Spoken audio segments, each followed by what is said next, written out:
Hello guys, நம்ம Indian bike driving ட்ரீடியோட old version வெஹிக்கிள்ஸ்லாம் பார்க்க போகிறோம். அப்படியே எல்லாத்தையும் புதுசாக பார்த்துட்டீங்கன்னா சப்ஸ்கிரைப் பண்ணிடுங்க.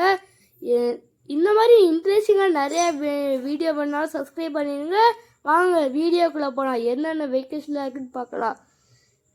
இதான் ஓல்டு வெர்ஷனு. ஃபஸ்ட்டு இந்த லம்பர்கிரி வேறு மாதிரி இருக்குது. அதான் 4 போட்டிங்கன்னா உங்களுக்கு புக்காட்டி சைரன் வரும். அப்புறம் அந்த ஃபார்ச்சுனர் சூப்பராக பளிச்சுன்னு இருக்கு. அது தப்பாக போட்டு சாரி கைஸ். அடுத்து 90 அப்படி போட்டிங்கன்னா உங்களுக்கு ஒரு டார் வரும். இது வேறு மாதிரி தான் இருக்குது பாருங்கள். அப்புறம் 4 போட்டிங்கன்னா உங்களுக்கு ரேஞ்ச் ரோவர் கார் வரும். இந்த காரை நம்ம ஏம்னாலும் எடுத்துட்டாங்க. எல்லாத்தையும் போக ரிமூவ் பண்ணிட்டு போயிட்டு போயிடுவாங்க. அடுத்து ட்ரீம் பைக் R15 இதுவும் வேறு மாதிரி தான் இருக்குது. அடுத்தது ஹெலிகாப்டர். இந்த லோடிங் பேஜில் வரும்ல, அந்த ஹெலிகாப்டர் தான். அடுத்தது 1210 அப்படி போட்டிங்கன்னா இந்த KTM பைக் வரும். இவ்வளோ தான் கைஸ் பழைய வெஹிக்கிள்ஸு.